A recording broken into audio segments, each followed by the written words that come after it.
नमस्कार, सुपरफास्ट बिहार झारखंड देख रहे हैं आप। मैं हूं आप सबके साथ अनूप। तो चलिए बढ़ते हैं तेज रफ्तार खबरों की ओर। पटना के रविराय हत्याकांड में पुलिस को अहम सुराग मिला है। पुलिस ने उस सीसीटीवी फुटेज को हासिल किया जिसमें अपराधियों की तस्वीर है।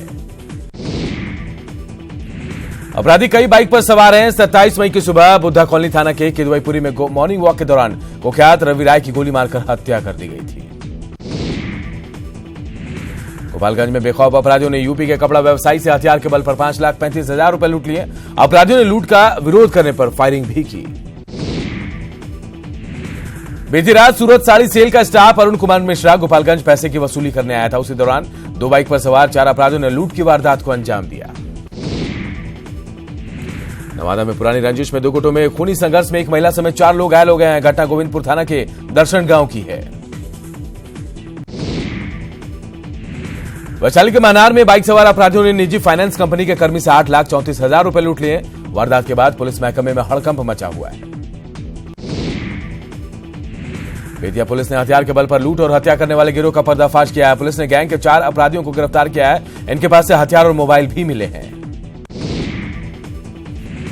समस्तीपुर के लागुनिया से अपहरित छात्रा को पुलिस ने रिहा करा लिया। इस चर्चित अपहरण कांड का मास्टरमाइंड संत कबीर कॉलेज का छात्र गुड्डू और मध्य प्रदेश के सागर के रहने वाला सुमन है।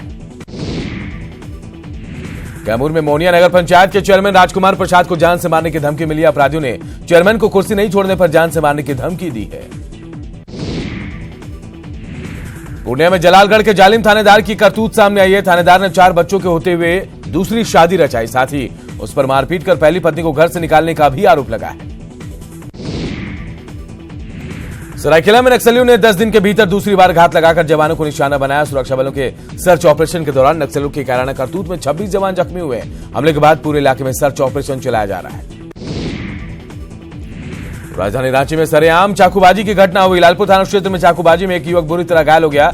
राहुल कुमार और अज्ञात युवकों ने हमला कर चाकू मारकर उसे घायल कर दिया।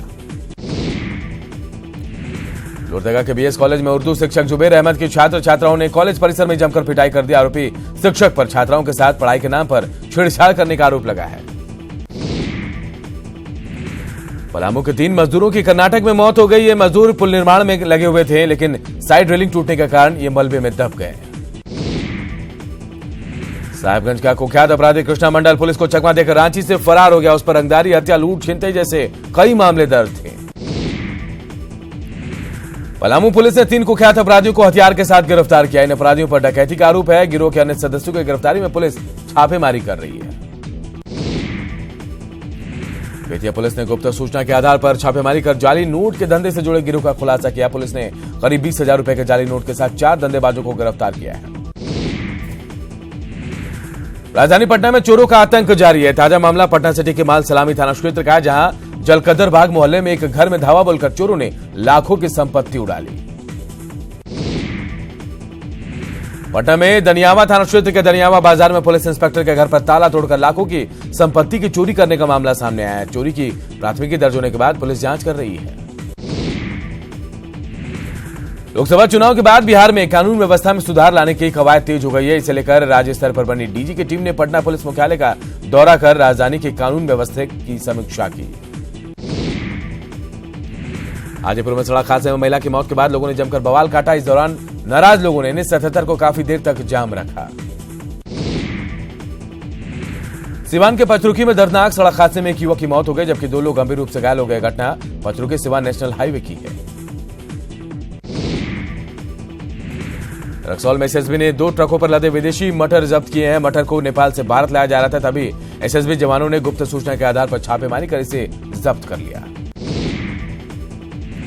खगड़िया में अधिकारियों की लापरवाही का खामियाजा शिक्षकों को भुगतना पड़ रहा है। यहाँ नियोजित शिक्षकों को कई महीने पहले ही ट्रेनिंग दी गई, लेकिन अब तक उन्हें प्रशिक्षित शिक्षक का मानदेय फिक्स नहीं किया गया, जिससे उन्हें काफी नुकसान हो रहा है। गोपालगंज में प्रदूषण नियमों के उल्लंघन के आरोप में करीब 6 नर्सिंग होम को सील कर दिया गया है। डीएम के निर्देश पर मजिस्ट्रेट और मेडिकल टीम ने कई नर्सिंग होम और क्लिनिक की जांच की और कई अस्पतालों के पास प्रदूषण नियंत्रण बोर्ड का सर्टिफिकेट भी नहीं था।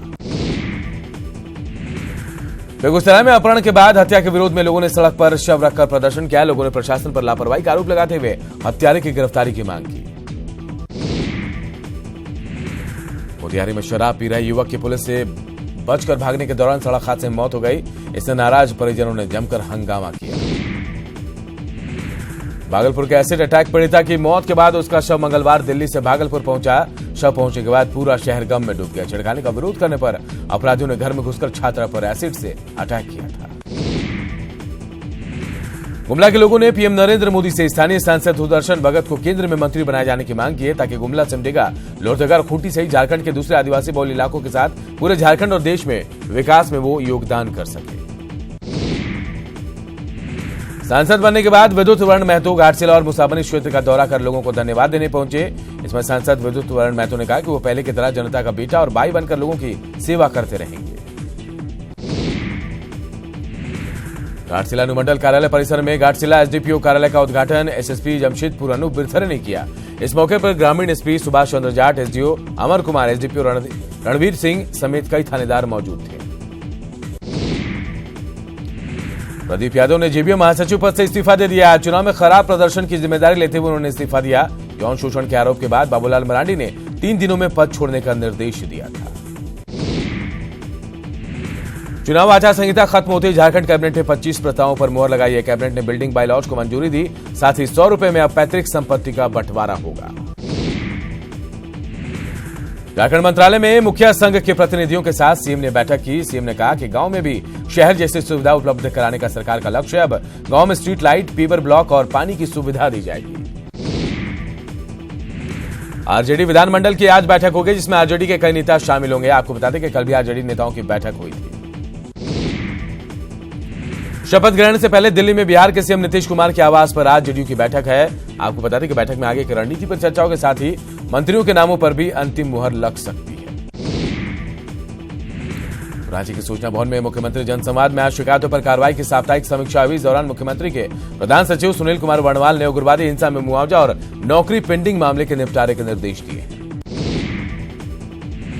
जस्टिस जीएन पटेल ने सीएम आवास में मुख्यमंत्री रघुवर दास से मुलाकात की। जस्टिस जीएन पटेल को दिल्ली हाईकोर्ट का चीफ जस्टिस बनाया गया है। सीएम ने जस्टिस पटेल को नई पारी की शुभकामनाएं दी।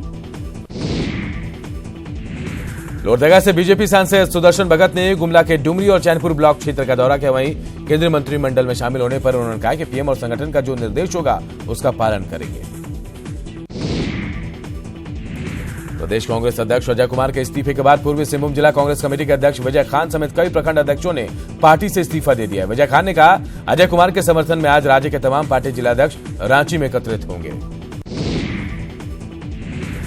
लोकसभा चुनाव के नतीजों के बाद एक बार फिर झामुमो के बागी विधायक जेपी पटेल ने हेमंत सोरेन पर हमला बोला। जेपी पटेल ने विनोद चंद्र पांडे और सुप्रियो भट्टाचार्य पर जमकर निशाना साधा। कमल नयन चौबे झारखंड के नए डीजीपी होंगे। सूत्रों के हवाले से खबर है कि आज इसे लेकर अधिसूचना जारी हो सकती है। कमल नयन चौबे डीके पांडे की जगह लेंगे। तो रांची में मेयर के नेतृत्व में नगर निगम की समीक्षा बैठक हुई। बैठक में निगम के सभी अधिकारी शामिल हुए। निगम ने शहर में पेयजल की किल्लत दूर करने के लिए 30 टैंकर को जलापूर्ति के लिए लगाया है। धनबाद चंद्रपुरा रूट से जल्द सिकंदराबाद, दरभंगा, हैदराबाद, रक्सौल और सिकंदराबाद बरौनी एक्सप्रेस जैसी बहुप्रतीक्षित ट्रेन दौड़ने लगेगी। इससे उत्तर बिहार और दक्षिण भारत जाने वाली रेल यात्रियों को बड़ी राहत मिलेगी।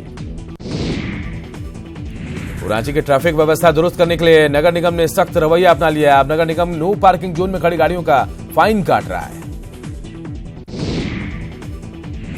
सिमडेगा में बिजली की बेहतर आपूर्ति के लिए 15 जून तक सभी काम करा लिए जाएंगे। सर्किट हाउस में समीक्षा बैठक के बाद झारखंड बिजली वितरण निगम के लिमिटेड के एमडी राहुल पुरवार ने इसकी जानकारी दी। पश्चिमी चंपारण से जीत की हैट्रिक लगाने के बाद दिल्ली से बेतिया पहुंचे नवनिर्वाचित सांसद डॉक्टर संजय जायसवाल का पार्टी कार्यकर्ताओं ने जोरदार स्वागत किया। इस दौरान सांसद ने कहा कि इस बार चुनाव में तमाम जातिगत समीकरण धराशायी हो गए। लोकसभा चुनाव में पीएम मोदी और सीएम नीतीश कुमार की जोड़ी ने जातिगत सियासत को ध्वस्त कर दिया। यह दावा बीजेपी विधायक मिथिलेश तिवारी का। उन्होंने कहा कि 2020 में बिहार विधानसभा चुनाव में भी एनडीए की प्रचंड जीत होगी। मुजफ्फरपुर पुलिस की ओर से मंगलवार को दावत इफ्तार का आयोजन किया गया। एसएसपी मनोज कुमार ने पुलिस के सभी जवानों और अधिकारियों को इफ्तार पार्टी दी। मुख्यमंत्री नीतीश कुमार ने भी अपने आवास एक अणे मार्ग पर मंगलवार को इफ्तार पार्टी का आयोजन किया। इसमें राज्यपाल लालजी टंडन और डिप्टी सीएम सुशील मोदी समेत कई मंत्री और नेता शामिल हुए। छपरा के जयप्रकाश विश्वविद्यालय में चौथे दीक्षांत समारोह का आयोजन किया गया, जिसमें राज्यपाल लालजी टंडन ने 4000 से अधिक छात्र छात्राओं को डिग्री और मेडल देकर सम्मानित किया। गुमला में झारखंड नवनिर्माण दल की ओर से विभिन्न योजनाओं में करप्शन को लेकर धरना दिया गया। इस दौरान प्रशासन पर कार्रवाई नहीं करने का आरोप भी लगाया गया। गर्मी की वजह से लोगों को डिहाइड्रेशन, डायरिया समेत कई पेट जनित बीमारियां हो रही है। ऐसे में सरायकेला सदर अस्पताल में इलाज के लिए मरीजों की तादाद लगातार बढ़ती जा रही है। कोडरमा के झुमरी तलैया में चुप्पी तोड़ो स्वस्थ रहो कार्यक्रम की शुरुआत की गई। 27 जून तक चलने वाले इस कार्यक्रम में महिलाओं को माहवारी के बारे में जानकारी दी जाएगी। देवघर में समर कैंप में बच्चों को देव भाषा संस्कृति सिखाई जा रही है। समर कैंप का आयोजन करने वाली समिति ने दावा किया, इससे संस्कृत भाषा को बढ़ावा मिलेगा। चकदरपुर के बालाजी मंदिर में धूमधाम से ब्रह्मोत्सव मनाया जा रहा है। इस दौरान 1001 दीप जलाए गए। गुमला में घाघरा प्रखंड के पत्तागाई गांव में हनुमान मंदिर की स्थापना का वार्षिक महोत्सव मनाया गया। इस दौरान भव्य कलश यात्रा निकाली गई। लातेहार जिला मुख्यालय का रेलवे कॉलोनी इन दिनों पानी की समस्या से जूझ रहा है। पिछले 10 दिनों से रेलवे का पाइपलाइन से जलापूर्ति योजना ठप है। इसकी वजह से सैकड़ों रेल कर्मियों को पानी की समस्या से जूझना पड़ रहा है। मोदी सरकार के शपथ ग्रहण समारोह में पश्चिम बंगाल में मारे गए बीजेपी कार्यकर्ताओं के परिवार वालों को विशेष तौर पर आमंत्रण भेजा गया है। आपको बता दें कि चुनाव के दौरान राजनीतिक साजिश में बीजेपी के 54 कार्यकर्ताओं की मौत हो गई थी। मोदी सरकार का 100 दिन का एक्शन प्लान तैयार हो गया है। मोदी सरकार ने 75,000 पदों पर वैकेंसी निकालने का प्लान तैयार किया है, जिसके तहत सभी मंत्रालय और विभागों में खाली पड़े पदों को भरा जाएगा। लोकसभा चुनाव में प्रचंड जीत से मिले बहुमत के बाद प्रधानमंत्री नरेंद्र मोदी ने पूर्व राष्ट्रपति प्रणब मुखर्जी से उनके आवास पर जाकर मुलाकात की और उनका आशीर्वाद लिया। टीएमसी के 50 से ज्यादा पार्षद और 2 विधायक बीजेपी में शामिल हो गए। दिल्ली में कैलाश विजयवर्गीय की मौजूदगी में पार्षद और विधायकों ने बीजेपी की सदस्यता ली। मेरठ में अखिल भारतीय हिंदू महासभा ने वीर सावरकर को भारत रत्न से सम्मानित करने की मांग की है।